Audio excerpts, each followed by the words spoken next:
Bonjour à tous, bienvenue pour un nouveau NeuroLive. Bonjour Josiane. Salut!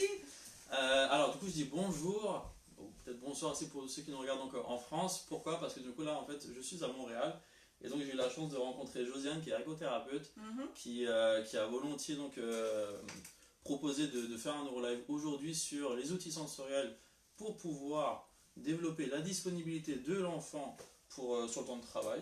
Oui. Voilà. Et du coup donc alors pour que vous le sachiez, aujourd'hui, donc le NeuroLive, en fait, il est diffusé, enfin, ce live finalement, il est diffusé sur deux plateformes, on va dire ça comme ça. Oui, on peut dire que c'est un double live. Exactement, un double live, c'est une première, tu vois, comme quoi en fait, premier NeuroLive à l'étranger, premier NeuroLive en double finalement, donc sur le groupe NeuroLive, comme d'habitude, et puis également sur la page de Josiane. Josiane Caron, Santa, ergothérapie. Ah, voilà. ouais. Exactement, et du coup comme ça, donc on a de la chance, on va avoir pas mal de gens qui vont nous regarder. Ouais. Comme tu peux voir là déjà, les gens et tous se connectent, c'est parfait, il y a du monde.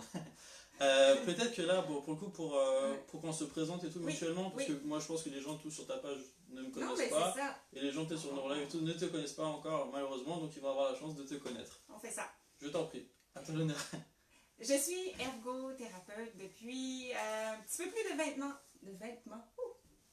Une ergothérapeute qui est nerveuse. C'est vrai? Tu vois, j'ai un peu d'anxiété. Mais en fait, mais je crois que c'est normal. Au début et tout, on a tous un petit peu d'anxiété au début du live, et puis finalement, en fait, on se rend même pas compte, mais l'heure va passer tellement vite. J'ai peut-être un outil qui va m'aider. Toi-même, Alors, je disais depuis maintenant 20 ans. Mais je fais aussi beaucoup de formation maintenant. Et dans ce contexte-là, j'aime ça parler de ce que je connais puis de mon travail parce que ça peut aider d'autres personnes. Et voilà. Alors Josiane, vous le verrez, en fait, elle a développé énormément d'outils. Elle est extrêmement active sur les réseaux sociaux, sur Internet. Vous pouvez la retrouver du coup, sur Facebook, sur Instagram. Elle a aussi d'ailleurs, c'est un nouveau site Internet que tu as fait ou c'est un... il est toujours de plus en plus nouveau, mais le site c'est josianecaronsanta.com et c'est là que vous pouvez trouver toutes les mini-formations gratuites que je fais chaque semaine et les formations aussi plus avancées si vous désirez en apprendre plus sur les stratégies, la perspective de l'ergothérapie. Super. Vous comprenez du coup pourquoi lorsque donc on a échangé et tout sur Facebook, elle s'est proposée mais volontiers en fait de faire un NeuroLive parce que elle s'inscrit aussi dans cette dynamique de vouloir un maximum diffuser des outils, parler de sa profession, donner des solutions, des outils pour les familles, pour les patients. Et du coup voilà, c'est pour ça que c'est parfait, donc c'est pour ça que c'est aussi un plaisir de faire ce NeuroLive avec Josiane aujourd'hui. Mais c'est pas la seule raison non plus, c'est que comme professionnel, on ne travaille pas toute seule dans notre bulle. Okay? On travaille avec d'autres professionnels. Et ce qu'on fait en ergothérapie, on aborde le développement, le fonctionnement de l'enfant au quotidien, mais on n'est pas les seuls professionnels qui font ça. En fait, tous les professionnels qui travaillent en pédiatrie travaillent au niveau du développement et du fonctionnement de l'enfant.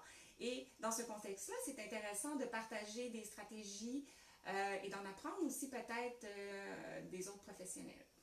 Donc c'est pour ça que ça m'intéressait aussi de sortir du monde de l'ergothérapie et d'aller dans le monde de la neuropsychologie. Et pour les gens qui sont davantage sur ma page, moi j'ai découvert NeuroLive parce que Gabrielle m'avait approché pour faire ce live-là, mais j'ai découvert aussi que dans son groupe NeuroLive, toi, chaque semaine, tu reçois quelqu'un et tu parles de sujets touchant le développement, le fonctionnement de l'enfant, d'un point de vue neuropsychologique ou autre, et c'est extrêmement éducatif. Alors moi, c'est une page maintenant c'est un groupe que je suis, et je vous encourage à aller voir ça et à suivre chaque semaine ce qui se passe là aussi. C'est gentil, merci beaucoup. Effectivement, alors du coup, donc, pour ceux qui ne connaissent pas, donc, je suis neuropsychologue, j'exerce en France. Et en fait, en France, et tout, on a lancé donc, le NeuroLive. Donc, c'est tous les jeudis de 20 h à 21 h heure française. Alors maintenant, on fait plus un jeudi sur deux. Où en gros, en fait, on parle de différentes thématiques pour pouvoir donner un maximum d'informations, principalement en cas aux familles qui n'ont pas la chance de pouvoir consulter, alors que ce soit en cabinet, à l'hôpital, pour différentes raisons. Mais bon, donc en gros, en fait, on se rend disponible pour pouvoir partager un maximum d'informations avec ces familles-là. Voilà. Ok, merveilleux. Alors, on parle d'outils sensoriels? C'est parti, c'est parti. Il y a plein de choses. Là déjà, en fait, du coup, de ce que vous pouvez voir, on a de la chance. Alors là, vraiment, il y a énormément déjà d'outils pour... on va peut-être les présenter, hein, ou ouais. Oui, mais pas tout de suite. Pas tout de suite. Parce que c'est pas une séance de magasinage seulement. C'est pas télé-shopping. L'idée, c'est que les outils sensoriels, ce sont ça. Ce sont des outils. Et un outil, ben, ce n'est pas bon en tout temps. OK? Donc, j'ai besoin d'un marteau si je veux frapper un clou, mais si j'ai une vis devant moi, ça ne fonctionnera pas. Et ce qu'il faut se dire d'emblée, c'est que un outil sensoriel, ça ne pourra jamais être utilisé sans raisonnement clinique. Ça, c'est la première chose à savoir. Et deuxièmement, ce sont des outils sensoriels. Donc, dès que je parle de sensoriel, je parle de système nerveux. OK? Et l'enfant, ce n'est pas que parce qu'il n'a pas un bon traitement dans son système nerveux qu'il n'est pas disponible. OK? Il y a plusieurs raisons pour un enfant pour avoir une disponibilité qui va être réduite. Hein, tu es d'accord avec moi? Carrément. Un enfant peut être moins disponible pour des raisons affectives, pour des raisons cognitives, il ne comprend pas ce qui va se passer. On peut lui présenter des activités qui ne font pas de sens, qui sont trop difficiles. Il peut être simplement fatigué, malade. Il peut avoir plein de raisons. Et c'est pas parce qu'un outil, c'est ça qu'on va discuter aujourd'hui, c'est qu'un outil a un potentiel, on va voir leur potentiel, on va dire neurosensoriel, comment il peut faire un impact sur le système nerveux et ce que ça pourrait apporter. Mais ça ne pourra pas nécessairement apporter ça à un enfant qui n'a pas de difficulté nécessairement avec le traitement sensoriel cette journée-là ou dont la non-disponibilité relève d'une autre raison. Alors, tu as tout à fait raison en fait, du coup, de préciser ça. Effectivement, en fait, tu recadres en disant que clairement, là aujourd'hui, quand même, en fait, on va parler de la disponibilité finalement en fait, de l'enfant en séance. Comment optimiser un maximum ce temps de rééducation avec l'enfant en s'assurant que du coup l'enfant va être disponible par rapport à ce qu'on cherche à lui faire apprendre ou là où il veut progresser. Et c'est dans ce cadre-là que du coup toi en tout cas tu utilises certains outils sensoriels pour, alors du coup là tu fais le lien avec de la neuro, pour activer certains circuits finalement en fait neurologiques, parce que ça permet aussi de pouvoir favoriser les apprentissages. Oui, c'est un peu ça. Donc, on fait juste garder ça en tête avant d'aller plus loin, parce que les outils ne fonctionneront pas en tout temps, sur tous les enfants, et même sur un même enfant d'un contexte à l'autre. Oui. Alors, c'est des gros, ça dépend, et il y a plusieurs autres stratégies sensorielles et non sensorielles qui peuvent aider. Donc, il n'y a rien de magique. OK? On enlève notre cape de super-héros ou de baguette magique. C'est pas parce que j'ai acheté tout ça que maintenant les enfants doivent bien fonctionner. On s'entend là-dessus? Oui, carrément. OK. Alors, il y a des outils qui sont davantage sensoriels, comme je disais. Donc, quand on parle d'outils sensoriels, on parle des sens. Et l'idée, c'est que le système nerveux se régule, entre autres, avec de l'apport de stimulation sensorielle. Et certains outils peuvent en procurer. Fait que si on va dans la sensation tactile, le sens du toucher, si on veut. C'est ce que j'ai utilisé d'emblée tantôt. Je suis allée vers une petite balle qui se coince. OK? Alors, des objets qui se serrent, j'en ai quelques-uns. Et ils sont différents, ils ont des caractéristiques différentes. Et quand ils ont des caractéristiques différentes, ils vont avoir des impacts différents. J'ai 3 paniers parce que je me suis amusée à classer mes objets. D'emblée, on pourrait dire c'est tous des objets qui se manipulent sensoriels, mais je me suis amusée à les classer dans 3 différentes catégories. OK?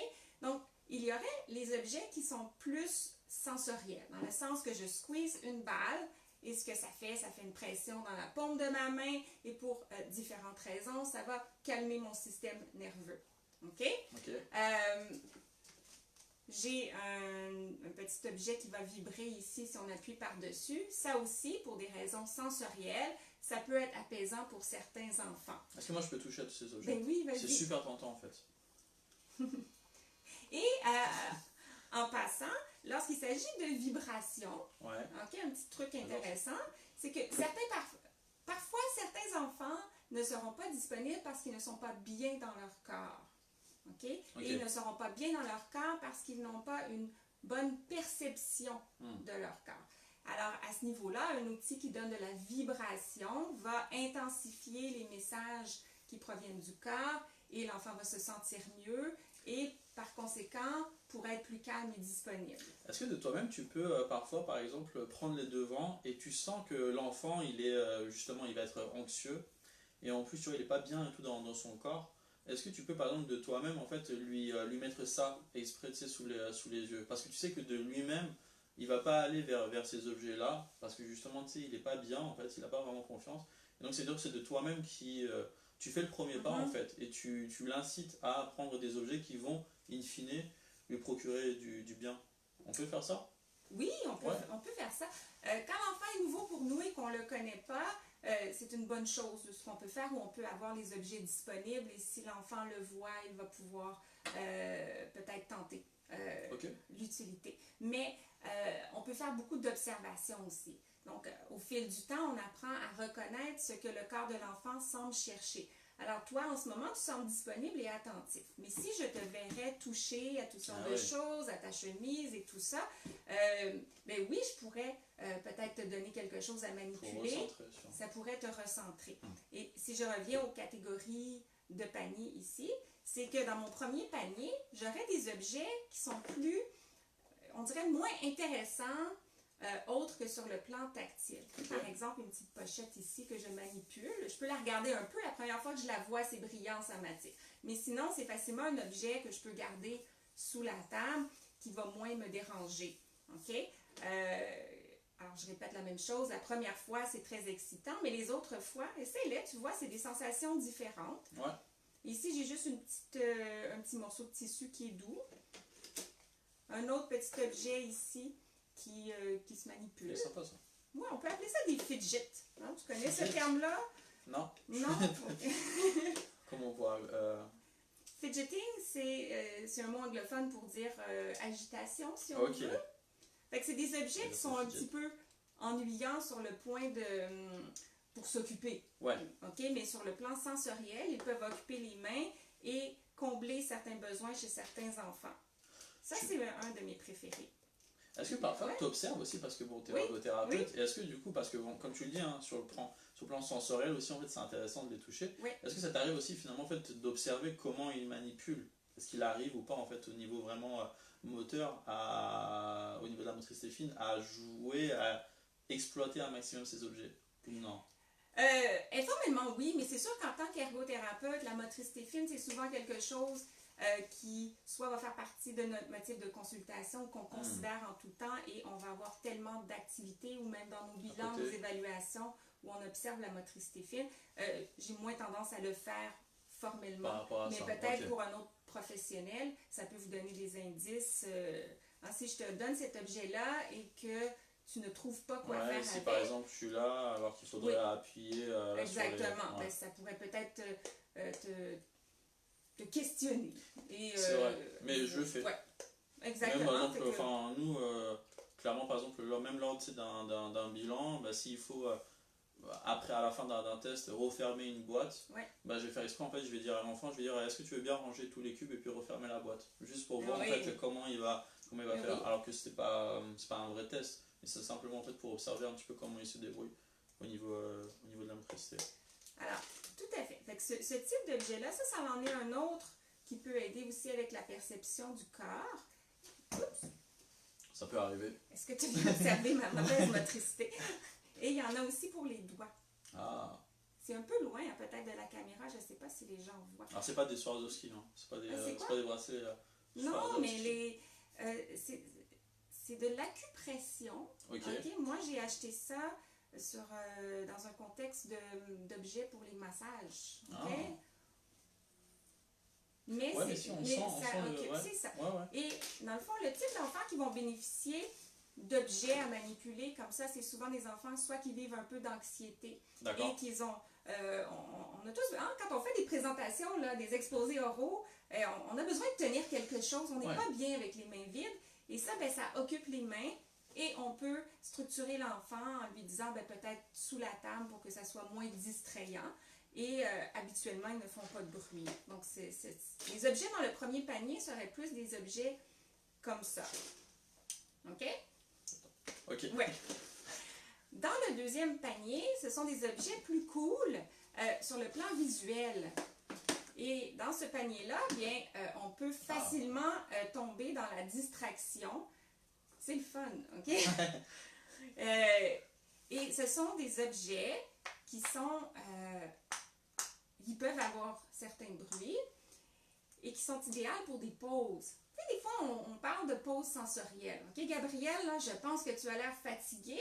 Je vois que tu participes moins bien que tout à l'heure. Voudrais-tu prendre une petite pause? Et voici un petit panier d'objets pour t'occuper. Okay? Et hop, je prends ça. Tu prends ça. Parce que tu vois qu'avec un... si tu veux dire quelque chose, tu m'arrêtes. Hein? Que... en fait, moi, là, du coup, directement, j'avais une question. Oui. C'est, est-ce que de toi-même... Alors, parce que tu dis donc, ceux-là, ils sont plus fun. C'est par exemple, c'est pour la pause. Donc, en fait, alors moi, comment, en gros, j'interprète ça? Ça veut dire que c'est plus, en gros, une récompense que... Peut-être que je me trompe pas, mais c'est comme ça que je l'interprète. Ça dépend du contexte dans lequel tu l'utilises. On peut offrir un temps de panier comme ça en récompense à un enfant qui a travaillé fort. C'est sûr que ça va être très, très apprécié. Mais en contexte d'ergothérapie, un des objectifs que l'on a très, très souvent, c'est un objectif de régulation. L'enfant doit apprendre à s'auto-réguler, à prendre conscience de ses pertes d'attention, de disponibilité, de contrôle, à reprendre le contrôle. Et comme je viens de faire là, moi, c'est quelque chose que je fais beaucoup, où je dirais, ben, je vois que tu gigotes beaucoup, je vois que ta posture est moins bonne que tantôt, je vois que tu me regardes moins dans les yeux. Est-ce que ça se peut que tu es moins disponible, t'es moins attentif? J'ai pas mon petit outil que j'utilise souvent. Et là, je dis, tu sais, on peut peut-être essayer quelque chose, parce que Josiane, elle n'a pas fini de travailler avec toi pour essayer que ton corps devienne disponible. Et une des choses, parce que là, il y a plein de choses qui pourraient être utilisées, si je pense que c'est ce qui pourrait aider l'enfant, j'ai un petit panier d'objets ici qui pourrait t'amuser, que tu peux toucher, et en même temps, ben, certains ont des petites... particularités. Ouais, puis ils peuvent aller dans le jeu symbolique aussi, fait que souvent l'enfant va se faire une petite histoire si lui ça l'aide à se reposer et ça va l'aider à se recentrer et à ce moment-là je fais un saut sur des outils plus pour gérer le temps, mais par exemple je lui dirais, moi j'adore ces sabliers-là. Les connaissais-tu qu'il y a différentes... Non, avec la durée comme ça qui est... tu vois, c'est bien ça. Ça c'est 2 minutes, 3 minutes, 5 minutes et moi j'ai toute la collection, là, ça va jusqu'à 30 minutes. Et c'est sûr, quand on offre une pause, on ne monte pas celui de 30 minutes parce que c'est celui-là qui va gagner. Mais par exemple, je dirais, regarde, on va mettre le sablier et quand le sablier va être terminé, on va redonner le panier à Josiane et on va continuer notre travail. Ça, c'est pas mal ça. Ça, c'est pas mal du tout, Ça, c'est pas mal du tout. Et du coup, alors, pardon, mais du coup, en fait, forcément, en fait, donc j'ai une deuxième question. Vas-y. C'est que, en gros, bon, ceux-là, en fait, ils sont plus fun. Ça veut dire quoi? Ça veut dire que, est-ce que, en gros, en fait, c'est possible qu'un enfant ne soit pas sensible au premier panier, parce que finalement en fait il n'y a que un intérêt tactile, mais finalement en fait justement il n'y a pas le côté fun, il n'y a pas le côté où on peut en fait penser à des histoires, et ça t'arrive en fait d'essayer avec ça, il est pas réceptif, et du coup tu te dis ok il va plus être réceptif à ça. Ben, ça va dans l'analyse de ce qui va combler les besoins de l'enfant. Et à la base de ça, c'est l'analyse de pourquoi cet enfant-là n'est pas disponible. Si c'est un enfant qui est fatigué, je vois que tu as beaucoup donné tantôt dans ton introduction et là je te sens épuisé, ben, c'est un petit peu un panier de ressourcement. Dans le fond, tu t'en vas jouer, mais en même temps, tu es un enfant qui a des besoins tactiles parce que j'ai appris ça de toi et ça peut combler 2 besoins en même temps. Si on donne le panier le fun à un enfant qui n'a simplement besoin que de canaliser un peu d'agitation motrice, ça risque de le distraire parce que c'est trop le fun à regarder. On ne peut pas dire à un enfant manipule ça sous la table. C'est fait pour jouer. Et c'est ça. Donc, il faut savoir donner au bon moment. Tu as vu celui-là? Moi, j'adore ça. C'est un petit tronc d'arbre. Et à l'intérieur, il y a un petit paresseux. Et on a... T'as de la chance, du coup, il n'est pas encore perdu, le paresseux. Non, mais il y a 2 paresseux dans le l'outil et un a déjà perdu un bras. Ah, voilà. OK? Et celui-là, c'est un cube de fromage et c'est des souris à l'intérieur. Sur l'intérieur. Mais tu vois qu'on peut s'occuper longtemps avec ça et ça ne va pas du tout aider la disponibilité de l'enfant, au contraire. Mais on peut l'utiliser pour des objectifs de motricité fine ou d'autres choses ou pour une pause. Okay? Ouais, Donc les objets c'est vraiment plus, sont davantage idéaux en contexte de pause. De pause. Et si je reviens au 3e panier, c'était avec celui-là que j'avais commencé en fait, c'est qu'ici, il peut avoir vraiment davantage un potentiel pour combler des vrais besoins sensoriels, pas simplement un besoin d'agitation ou de manipulation. OK? Certains enfants peuvent, c'est beaucoup plus fréquent en autisme, peuvent devenir surchargés par toutes les conversations et le système auditif va aimer avoir une sorte de pause où les bruits ou les stimulations vont devenir répétitifs. Ouais. Et à ce moment-là, par exemple, nos bonnes vieilles bulles, okay?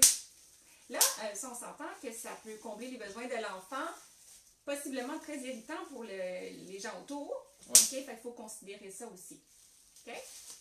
Et ça, ouais, il y a aussi beaucoup d'adultes, hein, ça qui dès qu'ils en éclatent un, ils veulent tous les éclater. J'en ai un autre qui est très populaire aussi. Ah, celui-là, je l'ai vu justement sur Instagram. Oui, c'est ça. Ouais. Ça m'a inspiré ce matin de mettre ça sur Instagram. Les enfants l'aiment beaucoup, mais le bruit, une des choses qu'ils aiment, selon moi, c'est pas juste le fait que ça se déforme et qu'on peut s'amuser avec, mais c'est le bruit. OK? Ça attire beaucoup d'enfants. Donc, au niveau auditif, certains enfants peuvent apprécier ces petits clics-là. C'est pas juste que les jouets sont mal faits et que, comme celui-là, il fait le bruit aussi. OK? Alors là même, on revient finalement en fait, juste au principe même de développement où finalement, c'est comme par exemple les jouets les plus populaires pour les enfants. Alors là, on sort même du contexte de prise en charge. Normalement, les jouets par exemple les plus populaires, ça va être les jeux où tu appuies sur un bouton et ça fait de la lumière et ça fait un bruit, et puis même par exemple parfois il y a de l'odeur et tout, et justement en fait ça active plusieurs sens. Finalement en fait c'est ça, on a commencé par le toucher, mais là par exemple là tu vois, tu parles du bruit, et finalement en fait en gros c'est en touchant qu'il y a un bruit, et tout ça en fait c'est davantage et davantage stimulant pour l'enfant. Donc c'est Oui, mais je n'irais pas dire que ça a exactement la même fonction de l'attrait des jeux d'action-réaction avec des lumières. C'est sûr que c'est impressionnant pour l'enfant, mais là, c'est beaucoup plus dans le bruit simple, rythmé, répétitif, que c'est intéressant. Et certains enfants, encore souvent dans le domaine de l'autisme, vont avoir de la difficulté à lier ou combiner des sensations dans 2 sens en même temps. Par exemple, un objet dans lequel je peux pousser et qui se passe un bruit en même temps, ça me force et en même temps, ça me force à traiter l'auditif et mon visuel et mon tactile en même temps. Tu vois, 3 sens. Ouais. Et le faisant une fois, le système nerveux n'est pas prêt à le faire. Mais en le faisant plusieurs fois, de plus en plus, le système nerveux apprend à combiner ces sens-là. Donc, c'est éducatif. Et c'est sûr qu'on parle de régulation, mais le corps, le cerveau, le système nerveux aime apprendre. Et si c'est quelque chose ça lui apprend quelque chose, il va vouloir le refaire et ça va être régulateur pour lui. OK? Alors, c'est plus dans cette optique-là qu'on l'utiliserait dans un contexte de régulation que de jeu, mais les jeux d'action-réaction, c'est sûr que c'est super agréable aussi pour les tout petits. Et finalement, même en fait, en fonction du niveau de l'enfant, finalement même alors ces outils-là qui peuvent permettre à rendre disponible davantage et tout l'enfant lors de ta prise en charge, ça peut aussi finalement, mais parce que tu as employé le terme d'éducatif, de jeu éducatif, c'est vrai que par exemple un enfant qui alors en fait va appuyer par exemple là-dessus, mais sans regarder, du coup va avoir le bruit, on va lui apprendre en fait, du coup, à regarder où est-ce qu'il met le doigt, et comme ça ça va travailler tout simplement en fait la précision visuomotrice aussi. C'est le fun, les différents points de vue. Parce que, dans le fond, moi, ce que je vais faire d'abord, c'est interpréter que si l'enfant ne regarde pas en même temps, c'est que c'est trop difficile pour le système nerveux de le faire. Et je vais justement lui présenter des objets qui, à force de le faire, le système nerveux va être de plus en plus à l'aise et tenter d'orienter. Et c'est ça, c'est pas toi qui va éduquer l'enfant, c'est l'activité qui va être éducative pour le système nerveux de l'enfant. Mais toi, comme éducateur, tu peux lui donner l'objet aussi. Mais c'est souvent pas un problème de précision visio-motrice à cette étape-là, c'est un problème de gestion. Plusieurs choses à gérer pour... Oui, multisensoriel. Dans ce panier-là aussi, j'ai de la pâte à modeler ou un autre type de... C'est un peu comme sèche, une pâte à modeler sèche. C'est doux, c'est plus doux. Et celle-là ici, il y a des odeurs aussi. Et je rappelle qu'on est dans le panier où on peut avoir des vrais impacts. Et certains enfants vont répondre bien aux odeurs. Tu dois savoir, dans le fond, que les odeurs, c'est une des sensations les plus rapides pour affecter l'état du système nerveux à la hausse ou à la baisse. Fait que si c'est une odeur que je n'aime pas, rapidement, ça va me désorganiser. Et c'est une odeur, moi, tu me amènes une odeur de café et tout d'un coup, je suis disponible, je suis de bonne humeur, ça va bien.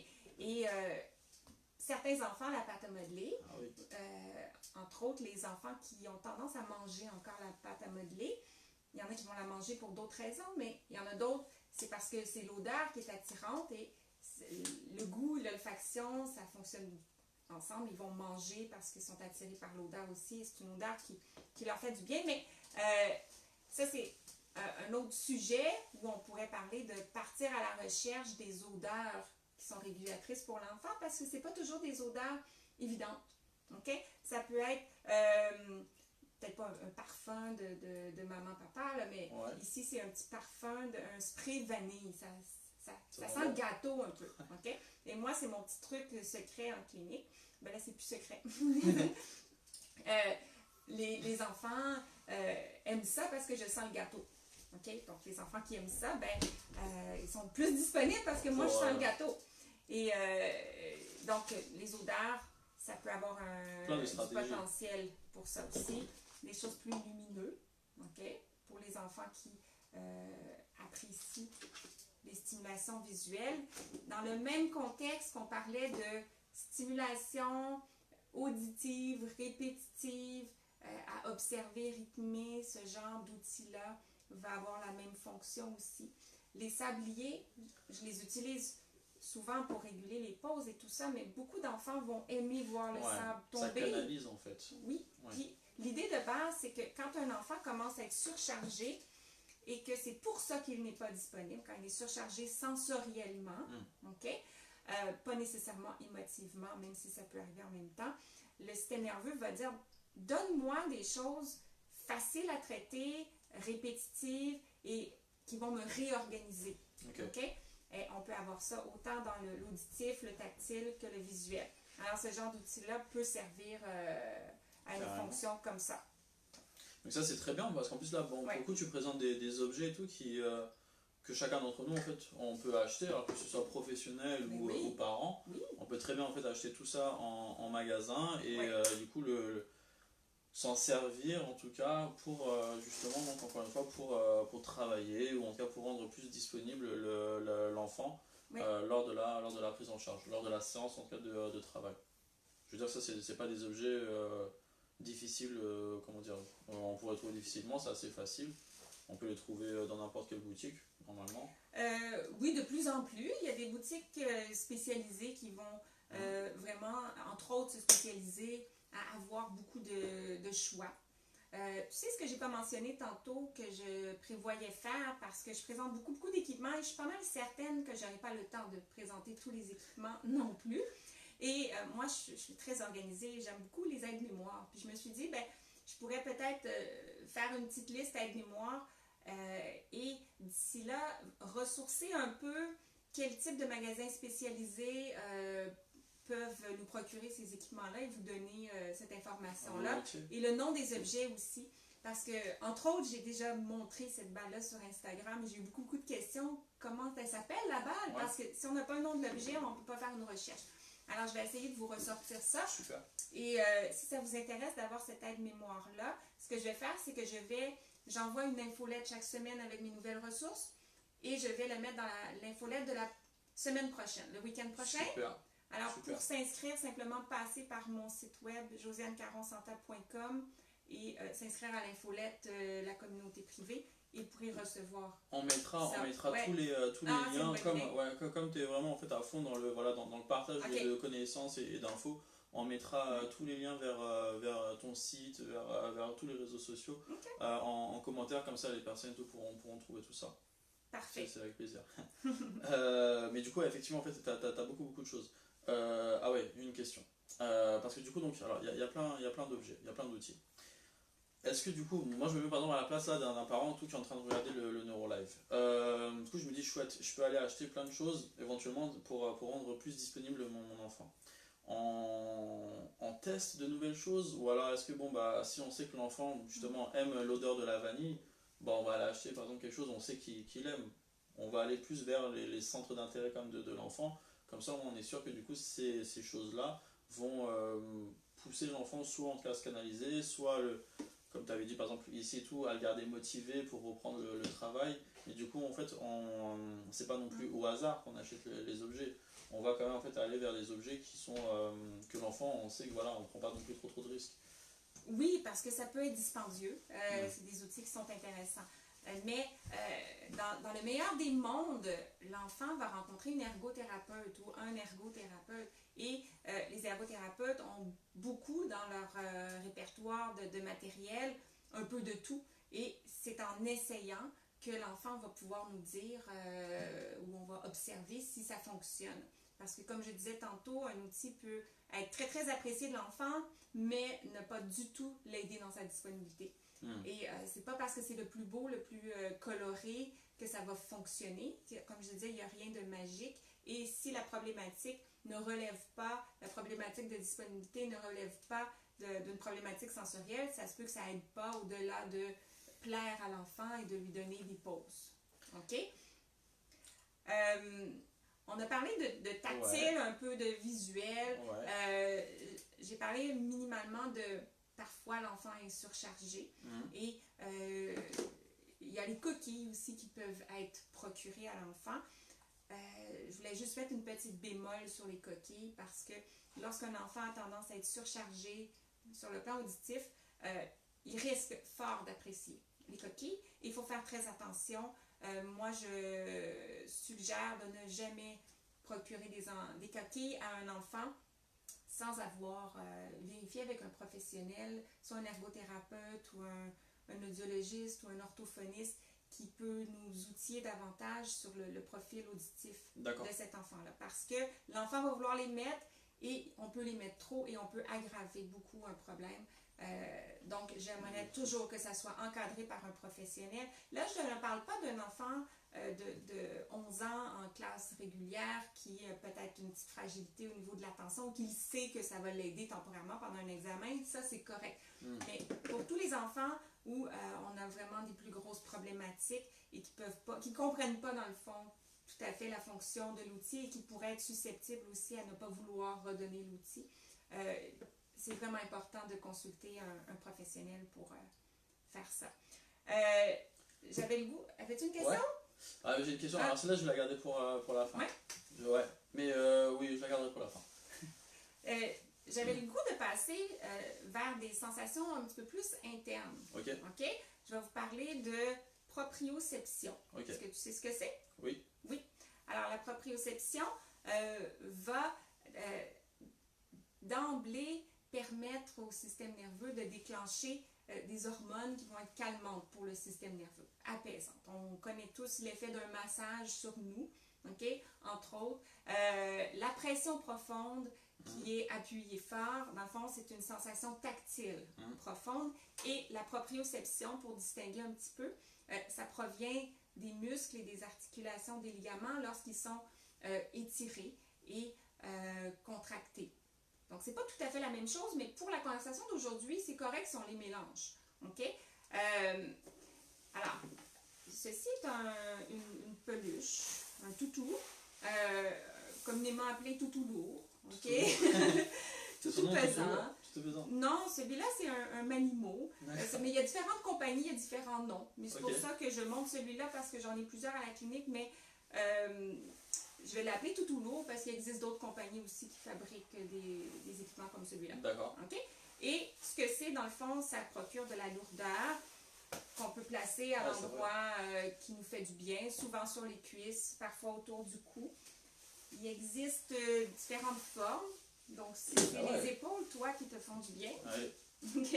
J'ai de la chance, c'est pas un vrai. Hein, parce que moi, les serpents. Ben non. Et une grenouille. Donc, plein d'animaux. c'est pas juste pour donner de la variété, c'est qu'ils ont différents poids. Celui-là, je pense qu'il est 2 livres. Celui-là, 3. Ok. En tout cas, lui, il est 5. 2, 3. 5 livres. 2,5 peut-être, quelque chose comme ça. Donc, lui, il est pas mal plus lourd. Ouais. OK? Et l'idée, c'est que ça peut apaiser de l'avoir sur nous. Et quand on en a plusieurs, on peut se faire une belle pause de relaxation avec de l'apesanteur. Mais il faut faire, encore une fois, attention aux facteurs sécurité, le poids de l'enfant. Moi, je préfère, quand on utilise ces objets-là, dans le fond, que l'enfant se choisisse et sache qu'est-ce qu'il fait, puis on le supervise. On n'impose jamais. À partir de quel âge, justement? On va dire à partir de quel âge ça on peut l'utiliser pour un enfant? Mais vraiment, tu sais, pour ce bienfait-là, là, du poids. Pas le côté, oui, c'est un animal, mais vraiment le poids. C'est une très bonne question. Je pense que au niveau sécurité, il faudrait faire attention en bas de 3 ans. Ils sont quand même assez résistants, mais ça peut arriver, je pense que si on les mord, que ça... À l'intérieur, ouais. Mais c'est ça. Je suis pas certaine. Mais au niveau sécurité, il faudrait voir avec les fabricants. Mais au niveau de procurer les stimulations, je pense que quand l'enfant est capable de transporter, de placer sur lui et de l'enlever de lui-même, c'est quelque chose qui peut être utile. Carrément. Mais on s'entend que ça peut être passif, donc comme on a dit, on le laisse sur nous. Ouais. Et ça peut être aussi actif, donc le transporter. Et quand on le garde juste sur nous, c'est là qu'on va bénéficier de pression profonde. Mais si on se met à le transporter, là, la pression profonde, finalement, elle est simplement dans notre main. On n'en a pas beaucoup, mais j'ai beaucoup de sensations dans tous mes muscles de mon corps. Et même au complet, parce que là, c'est lourd. Donc, tout déplacer mon corps va être plus lourd, mes bras vont travailler fort. Et quand on a la combinaison de la proprioception, la pression profonde, on a plus d'effets calmants. 10 minutes à peu près qu'on pourrait voir un impact si ça aide l'enfant. OK? Donc, l'effet d'avoir envoyé quelques hormones, neurotransmetteurs apaisants, on pourrait voir un impact à peu près en 10 minutes. L'impact peut durer une vingtaine de minutes si on est en passif. Donc, une fois qu'il est ici, ça peut durer à ce moment-là. À un moment donné, le corps va s'habituer. C'est comme si le corps se réajuste au fait que j'ai un nouveau poids. Okay? J'ai pu, comme si j'avais gagné du poids soudainement, j'ai 5 livres de plus, le corps s'habitue et j'aurais plus l'impact de la pression profonde comme telle. Fait qu'à ce moment-là, c'est pas grave si l'enfant le garde plus longtemps, parce que comme c'est un toutou, ben les enfants, aussi au niveau affectif, ça peut être rassurant, ils peuvent l'aimer. Et tactilement parlant aussi, les petites billes, certains enfants vont aimer les serrer et les manipuler. Ben justement, alors, du coup, alors moi c'était ça en fait ma question. Tous ces objets et tout, c'est pour permettre et tout de rendre donc plus disponible l'enfant pour la prise en charge. Imaginons que donc on tombe et tout face à un enfant qui en fait ne veut pas se défaire de ce jouet. Ça peut arriver ça aussi. On lui donne ça, ben en fait du coup il aime trop ça et en fait il veut garder ça et en fait on le perd totalement.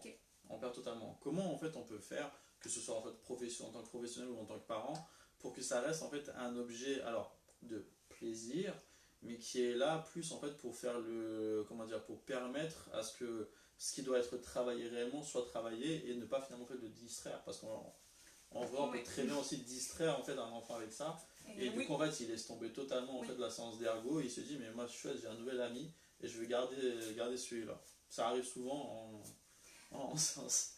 Mais je dirais que ça arrive moins en séance d'ergo. Parce que tout est dans l'art de s'assurer qu'on propose les bons outils aux enfants et des outils qui vont vraiment les aider. Et dans le contexte où l'enfant, s'il en est capable, va comprendre pourquoi on lui donne l'outil. Structurer avec des minuteries visuelles peut aider. Okay? Mais si c'est un outil de régulation, moi j'aime qu'il soit bien choisi et j'aime qu'on ne l'enlève pas de l'enfant. Ça serait comme, vous savez, quand les enfants sont tout petits, puis on leur donne une suce pour la régulation, beaucoup de stimulation orale, ben, on lui dit pas au bébé de 9 mois, j'enlève ta suce, ok? Il a sa suce et on va lui enlever quand il n'en a plus besoin, il semble calme, mais s'il pleure et il veut la garder, on lui laisse.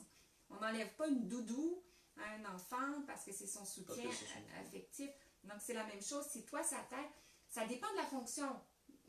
Okay? Si c'était une pause où là, oui, on la structure et on l'enlève. Mais si vraiment ton système nerveux, toi, est très anxieux, est très agité et que ça t'aide, ben, je devrais le laisser disponible, cet outil-là, pour toi. Okay. J'aime pas enlever quelque chose qui est aidant. Ouais, je comprends. Parce que dans le fond, ça devient palliatif. Je mets des lunettes pour voir mieux. C'est pas une récompense. Ouais. OK? Ouais. Puis c'est pour ça qu'il faut choisir les bons outils pour ne pas avoir à les enlever ou à gérer des comportements qui vont à l'encontre de ce qu'on voulait acquérir avec ça. Ouais, comme ça, en fait, on garde une bonne relation thérapeutique avec l'enfant, une relation de confiance, et finalement, donc l'enfant va être disponible pour la prise en charge, et en même temps, il a aussi son objet qu'il apprécie, et comme ça, on garde une bonne relation avec l'enfant. Mais on s'entend que c'est des outils. Oui. C'est des outils seulement, et quand on est dans le ici maintenant, on essaie de faire une séance avec un enfant en clinique ou à la maison, une séance de devoir, ben, on veut fonctionner dans le ici maintenant et peut-être qu'un de ces outils-là peut aider, mais la problématique de base en dessous de ça, si l'enfant a des vraies fragilités attentionnelles, des vraies faiblesses de son processus sensoriel et tout ça, ben, il faut aller les évaluer avec le bon professionnel et travailler ces choses-là aussi. Ça n'enlève pas la pertinence d'un bilan en neuropsychologie ou en ergothérapie, mais ça peut fonctionner et donner un petit peu plus de fonctionnement dans le ici maintenant. Ouais. OK? Comme le temps file, je vais vous présenter quand même quelques autres types d'outils. Carrément, bien sûr, bien sûr. Et pour qu'on ait le temps de faire quelques questions aussi. Ouais, parce que j'en avais à apprendre après. Mais... Non, oui! J'ai parlé en début de présentation de vibration. Ouais. Moi, un coup de cœur que j'ai, c'est ces coussins-là qui vibrent quand on les comprime. OK? Ah ouais. Alors, on peut s'asseoir dessus. T'as envie d'essayer? M'asseoir dessus? Ah oui, c'est vrai, ça vibre. Attends. Certains enfants vont s'asseoir dessus, rester assis dessus toute la séance. Et ça va plus vibrer? C'est... Ouais. C'est quelque chose, hein? Ouais. Donc, l'enfant qui apprécie ça, c'est parce que vraiment, il y a un besoin là, dans son corps. OK? Encore là, à mieux comprendre, on peut simplement s'appuyer dessus. Ce qui est bien, c'est que peut-être qu'on n'en veut pas en tout temps. Ouais. Et je me redresse un petit peu, j'en ai moins. C'est vrai. OK? Il y en a différentes formes. Et encore là, il y en a qui sont plus tactiles, on peut avoir un peu plus, mais aussi très distrayants. Là, c'est là que ça cache sur une corde. Mais ça, limite, ça, c'est fashion. Oui, c'est fashion, c'est ça. Mais ça peut aider. Le bruit, par contre, n'est pas adéquat dans tous les contextes. Bah alors après, il y a le côté... je sais pas en fait comment ça se passe et tout au Québec pour les écoles. Parce que je sais, par exemple, tu vois, en fait, en France, certains enseignants vont accepter que l'enfant, typiquement, en fait, il est... Alors là, peut-être que tu vois, je saute une étape, mais il est en fait un objet qui va l'aider en fait à davantage se concentrer, à être davantage disponible et tout en classe. Parce que par exemple, ça, tu vois, on est d'accord que ça dérange pas trop les autres élèves. Non. Bon, après ça, oui, ça c'est autre chose. Mais lorsqu'on est avec des enfants qui ont peut-être des défis développementaux plus grands et qui sont dans une classe spécialisée, c'est très très accepté. Ça fait partie du mobilier de ces classes-là, souvent, en tout cas au Québec. Donc, c'est bien à considérer. On a des coussins. Okay. D'air, vous avez peut-être déjà entendu parler de s'asseoir sur un ballon d'exercice. Oui. Okay? Oui. Même fonction, un petit peu. Avec ce coussin d'air-là, va permettre à l'enfant de faire des mouvements. Oui, tu t'assois dessus. des petits mouvements discrets. Ah ouais. OK? Et bien qu'on peut travailler avec des outils comme ça pour travailler du développement postural, si on est seulement dans un défi, par exemple, de disponibilité, c'est que certains enfants, les enfants avec un TDAH souvent, vont avoir besoin de bouger, mais on ne peut pas bouger tout le temps. Et on ne peut pas tout le temps prendre des pauses. Et ça leur permet de bouger discrètement pendant qu'on fait une discussion ou du travail à la table. Même chose que si on serait assis sur un gros ballon. Puis il existe différentes formes qui peuvent permettre ça aussi. Celui-là a davantage des bénéfices pour les composantes posturales. Les enfants qui ont de la difficulté à rester assis droit, ça va aider à relever le bassin un petit peu. Okay. Mais autrement, ce qu'on discute aujourd'hui, c'est surtout le mouvement qui va être aidant. Bien que lorsqu'on est à la table, un enfant qui a des grosses problématiques avec son contrôle postural et beaucoup de faiblesse, c'est dur d'être disponible quand tu n'es pas bien. Puis que donc, d'aller chercher des bons équipements qui peuvent aider à améliorer la posture et permettre des petits mouvements, ça peut être gagnant. Ça, c'est typiquement en fait, des choses à acheter pour les utiliser à la maison, même pour, comme tu le dis, hein, par exemple, voilà, j'ai des devoirs. Au repas aussi. Oui, au repas, ouais, carrément. Hein? Combien d'enfants ont de la difficulté à être disponibles pour la durée du repas. Et regarde, tire à ta droite, il y a un tabouret vraiment génial que je me suis procuré récemment. OK? Et je vais te demander de t'asseoir dessus pour... Prends des risques. Assieds-toi. Et là, je te descends un petit peu. OK? C'est bon. Alors là, tu peux bouger. Ah ouais. Même chose. Et ça aussi, c'est hyper discret. Comme les coussins, ça te permet de bouger un peu et de te garder en mouvement sans que ça dérange trop les gens autour. C'est génial.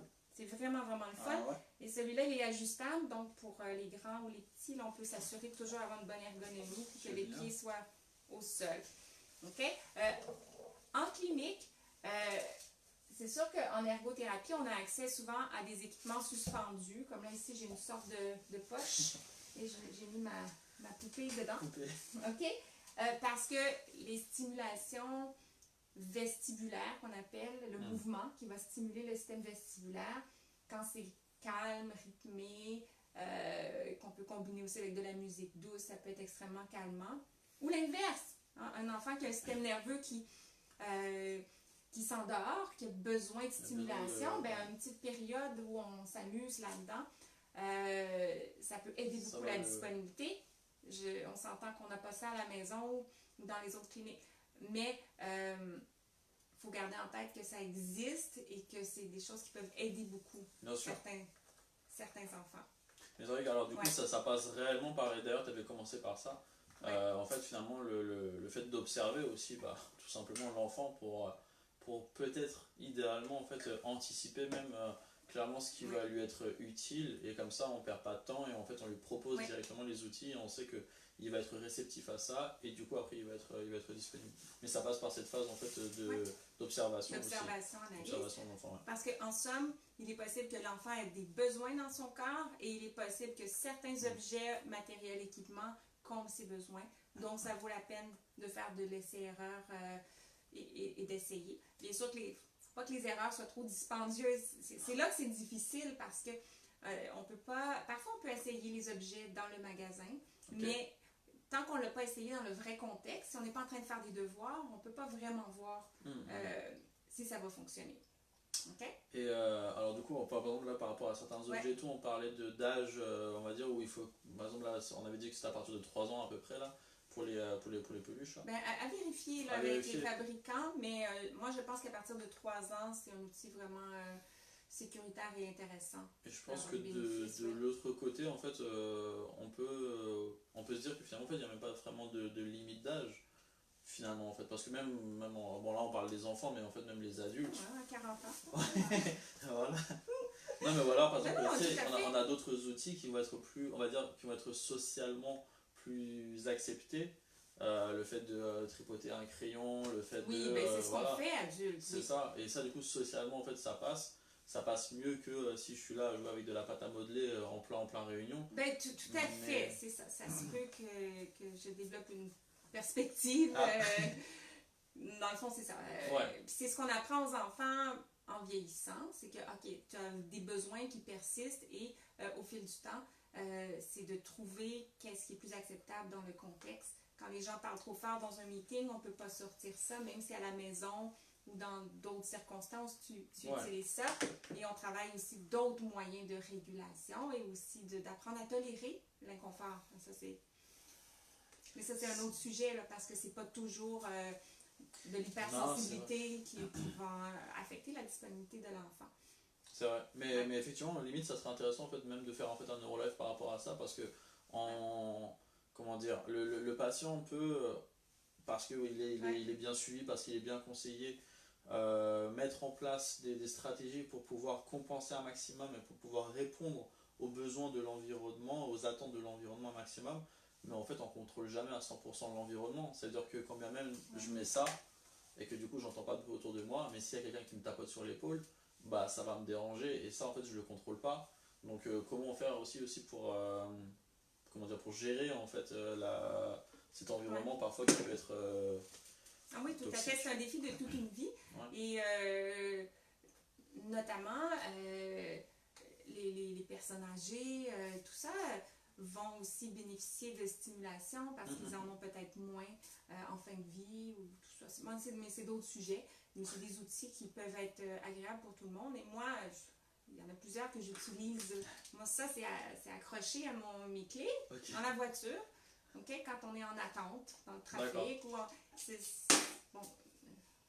de se connaître, savoir ce qui nous plaît, puis on l'utilise, puis c'est bien correct.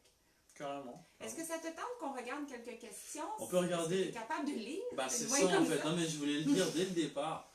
C'est que, parce que bon, normalement, je vais travailler ma vue. Parce que normalement, hein, bon, pour ceux qui le savent et tout, c'est que donc les personnes interagissent et tout en live et donc laissent des commentaires. On peut s'approcher un petit peu. On le fait? Ben oui, parce que de toute façon, on a moins de démonstrations à faire. Puis je pense que c'est intéressant de lire. On s'approche en live, on fait tout en live. Voilà, et on va être capable de. Hop. Alors du coup, pour ceux qui. pour que je remonte pas forcément en fait dans les commentaires. De toute façon, alors pour toutes les personnes et tout qui ont posé des questions, si donc là pour le coup on n'a pas pris le temps de répondre à vos questions, évidemment et tout, vous en faites pas, la vidéo elle va être postée donc non seulement sur la page de Josiane et également donc sur le Neurolive. Et donc on lira les commentaires et puis du coup on prendra le temps et tout de répondre à toutes les questions. Donc ne vous en faites pas par rapport à ça. Également, on vous invite à partager un maximum la vidéo. Que du coup vous pourrez partager en partageant sur différents groupes, à différentes personnes, sur votre propre page. Bah du coup c'est bien, ça fait toujours de la publicité, ça aide un maximum de personnes à avoir accès à toutes ces informations et de toute façon en fait c'est ce qu'on cherche pour être utile à un maximum de personnes. Donc on vous invite réellement à partager la vidéo.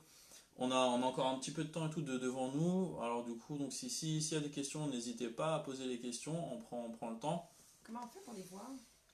Bah moi en fait, là par exemple tu vois la sensibilité.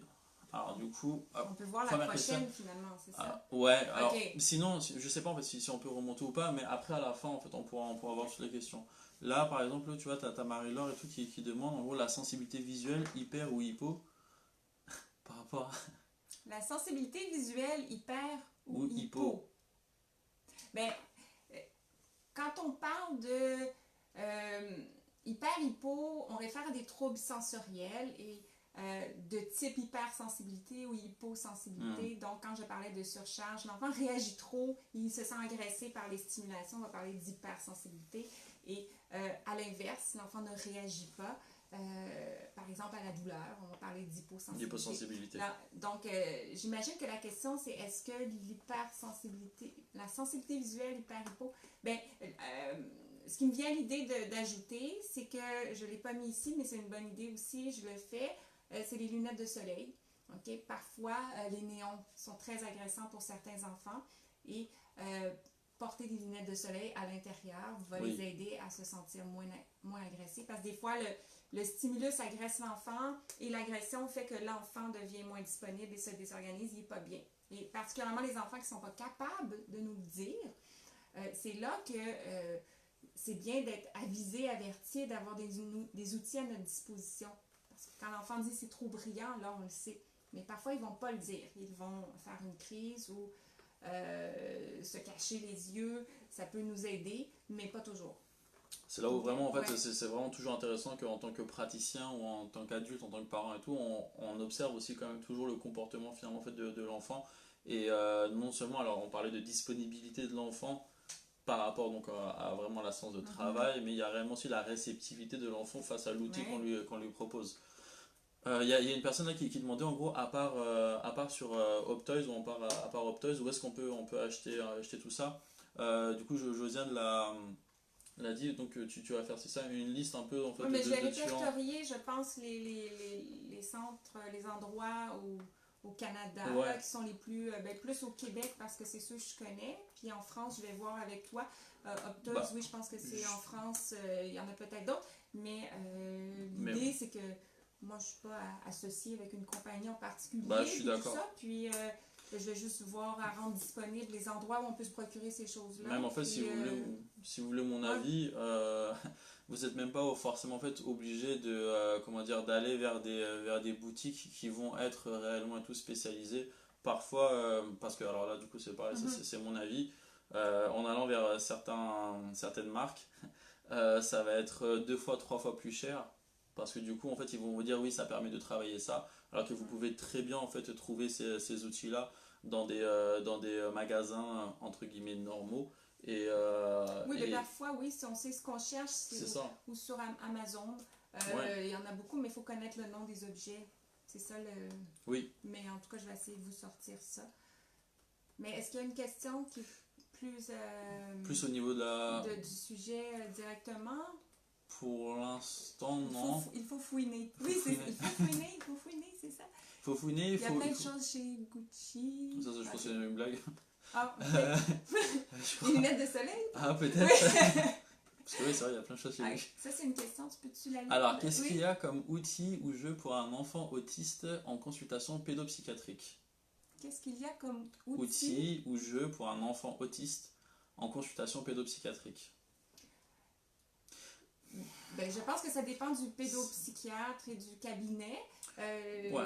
Je pense qu'il peut y avoir plein d'outils ou aucun. Là, ça De toute façon, dépend. je pense que Oui, peu importe en gros la ouais. profession, à partir du moment et tout, où on travaille avec les enfants, par exemple, bon, moi je suis pas ergothérapeute, comment dire, je ne vais pas évaluer tout ce que là par exemple Josiane elle évalue, mais j'ai quand même en fait mon cabinet des jouets parce que faut forcément en fait, d'ailleurs ça on en parlait avant le live.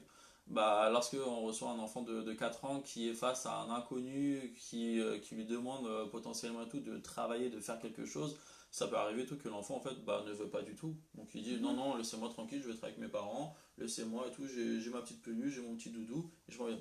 Du coup, je suis obligé en fait de passer par des jeux pour l'attirer vers ce que je vais vouloir de lui, du coup de travailler, et je suis obligé de passer par des jeux pour gagner sa confiance et pour le rendre disponible face au travail. Mais ça, du coup, je pense que n'importe quel normalement professionnel qui travaille avec des enfants a toujours en fait Ben, oui, mais une boîte de jouets. c'est une évidence. Puis, mais en ergothérapie, on a moins ce problème-là parce que notre modalité d'intervention principale, c'est l'activité. Ergo veut dire travail en grec, latin, ou en tout cas, pour aller vers l'activité. L'enfant, Ouais. l'activité, c'est le jeu. Donc, les apprentissages se font à travers des activités amusantes, ludiques, dans lesquelles on va aborder ce qu'on a besoin d'aborder sans devoir forcer l'enfant. Forcément, Oui, c'est ouais. ça. forcément. Comment j'enlève cette boîte bleue-là pour pouvoir l'expliquer? Ouais, le bleu là. comme ça. Ah, super. Ah, c'est génial. On avait Mais c'est correct. Ça, c'est pour dire qu'on a fait 1 heure. Oui, c'est ça, Parce que c'était nous pour aussi, se du coup, on réguler avait un peu. ouais. Est-ce que l'on peut nuire à un enfant en leur offrant des outils sensoriels sans diagnostic? Ben là, moi, j'irai pas jusqu'au diagnostic. L'idée, c'est que c'est pas parce que je suis autiste, j'ai besoin d'outils sensoriels ou je dois être autiste ou je dois avoir un TDAH et tout ça. Mais est-ce qu'on peut nuire à un enfant en lui offrant les mauvais outils sensoriels? Oui. Pas dangereusement, mais on Non. peut nuire à sa disponibilité parce que un enfant qui est déjà surchargé et qu'on lui donne des objets qui font beaucoup de bruit et qui... high five! OK? On peut nuire justement à sa disponibilité et donner des objets trop stimulants à des enfants qui sont en recherche sensorielle peut les désorganiser davantage. J'ai parlé des coquilles, tout ça. Donc, un processus d'analyse et de compréhension c'est pas juste... ça serait comme là, quand on a un repas qui goûte pas à notre goût et qu'on prend toutes les épices et on les met un peu n'importe comment. Il faut réfléchir, de dire, OK, quand je goûte à cet aliment-là, il me semble que ça aurait besoin d'un peu de paprika. Puis là, on essaie le paprika, mais il faut raisonner en arrière de ça. On met pas n'importe quoi et surtout, on les prend pas tous en même temps. Là, on les présente tout d'un coup, mais on n'installe pas une table, un buffet comme ça là, devant l'enfant. Devant l'enfant, non, c'est clair. Bon, en fait, est-ce que c'est... Alors, on peut dire que finalement, en fait, alors, on va pas nuire à l'enfant, il n'y a pas quelque chose de dangereux, mais c'est simplement... Celui-là, pas de danger, mais ça peut avoir des impacts importants au niveau du développement du langage si c'est surutilisé. En gros, en fait, il faut faire attention à ne pas prendre son temps, finalement, en fait, pour rien, alors qu'en fait, il pourrait être optimisé différemment. Exemple... Si par exemple l'enfant en fait en vrai n'a pas besoin en fait de ça, bah, c'est dommage en fait qu'il passe autant de temps en fait à jouer avec ça, alors qu'il aurait besoin finalement en fait d'autre chose et que bah son temps de prise en charge va pas être utilisé en fait, va pas être optimisé comme il le faudrait. Ça, moi je pense que c'est à ce niveau-là en fait que du coup ça peut être vraiment dommage. C'est un très bon point. Alors du coup, alors nous on a basculé du coup sur cet écran là, c'est génial, un live que ça double écran, mais il y a, ça c'est une sacrée question. Hein. Puis c'est marqué afficher plus. Et c'est pour ça que je pense que c'est une sacrée question. Il me semble avoir déjà vu une de tes vidéos sur ce genre d'outil, tu avais évoqué la cabane sensorielle, entre parenthèses lieu d'isolement sensoriel. Y a-t-il... C'est pas pratique ça, il y a des choses... C'est vrai qu'il y a pas mal de... Y a-t-il une taille de préférable pour ce genre de lieu selon adulte? Selon adulte... Ah oui, enfant, ok. Ah, c'est juste pour un mot. Ok. La cachette sensorielle, c'est un endroit où j'ai placé plusieurs objets que l'enfant peut utiliser pour se relaxer. Okay? Mais à la base, c'est l'idée de la cachette. C'est pas juste parce que c'est pratique de mettre tous les endroits à la même place. C'est que certains enfants ont besoin du retrait. OK? Et oui, un objet peut aider, mais à un moment donné, l'enfant a besoin du retrait aussi social et des lumières et de tout le reste. Et les enfants qui ont ce besoin-là vont apprécier d'aller dans des petits endroits. Puis en fait, on va le voir rapidement. Vous avez peut-être remarqué, derrière nous, on a des gros coussins. Ça, c'est les enfants qui vont aller se coucher sous les coussins. Okay? J'ai un autre espèce de... Je vais vous le faire avec mes mains, là, un genre de banc, okay? Qui est comme en demi-lune. Et parfois, les enfants ne connaissent pas encore ma cachette sensorielle. Ils ne savent pas qu'il y a un endroit pour se cacher. Et j'ai des enfants qui ont 10 ans, 12 ans, qui essaient de rentrer en dessous du petit banc, en dessous de ma trampoline aussi. Ils ont besoin de se cacher. Ils ont besoin d'être enveloppés. Alors, pour répondre à la question, c'est qu'il faut que ça soit petit et enveloppant. Donc, on ne pourrait pas dire ça, c'est une salle sensorielle. À distinguer des salles snooze-lune, qui sont des environnements sensoriels où on peut présenter différentes stimulations, plus dans un but, ça peut être calmant, mais dans un but éducatif pour explorer, stimuler un système. Mais pour les enfants surchargés, on veut un endroit petit et fermé que l'enfant va pouvoir utiliser. À la maison, ce qui peut être fait si on n'a pas d'endroit de cachette sensorielle, c'est si on a de la place, des fois au fond du garde-robe, si on peut arranger tout ça, l'enfant peut fermer les portes et peut installer certaines choses, ou même s'il y a un bureau de travail. Moi, j'ai déjà mis un petit rideau pour un enfant devant le bureau de travail. Donc, on enlève la chaise et l'endroit où sont les jambes. D'habitude, l'enfant va se cacher là. Super. Il peut afficher des choses qui lui font du bien et laisse une petite couverture ou ce qu'il a envie. Mais l'idée, c'est que, adulte comme enfant, il faut que ça soit confortable, mais il ne faut pas que ça soit trop grand, que ça soit petit. Parfait. Si ça te va, parce que là je vois qu'après du coup il va y avoir plein de questions et en fait c'est simplement que je sais pas si la vidéo dure trop longtemps, est-ce qu'on va pouvoir la poster ou pas. C'est pour ça que je préfère, c'est pour ça que en tout cas je pense que c'est mieux en gros qu'on arrête le live aujourd'hui, même si du coup c'est super intéressant et que je pense que toi et moi on aurait voulu en fait que du coup ça dure encore 2 heures même le live. C'est génial parce qu'en fait on pense pareil et tout par rapport à tout ça. Ouais, Donc j'aime ça c'est juste, parler de ces choses-là, donc c'est sûr mais que c'est cool, ça se voit et comme ça au moins tu communiques comment dire, ta passion en fait avec les gens, ça se ressent. Mais je Ok, pense que on pour peut arrêter. ouais comme ça alors les gens Je vais peuvent me continuer de réguler. alors, en plus ouais tu vois ça a sonné Ouais. et alors les gens et tout peuvent continuer de poser leurs Ouais. questions, on prend le temps et tout d'y répondre.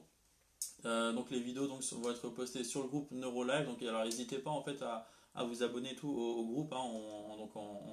On laisse les vidéos chaque jeudi et, sur des thèmes différents. Et puis comme ça donc vous pouvez aussi poser vos questions. N'hésitez pas aussi à rejoindre donc, la page de Josiane où vous retrouverez donc énormément d'informations et où elle donne plein d'astuces, plein d'outils. Ouais, et surtout de vous inscrire à l'infolette parce que c'est ainsi que vous allez recevoir la mini-formation et les outils gratuits chaque semaine.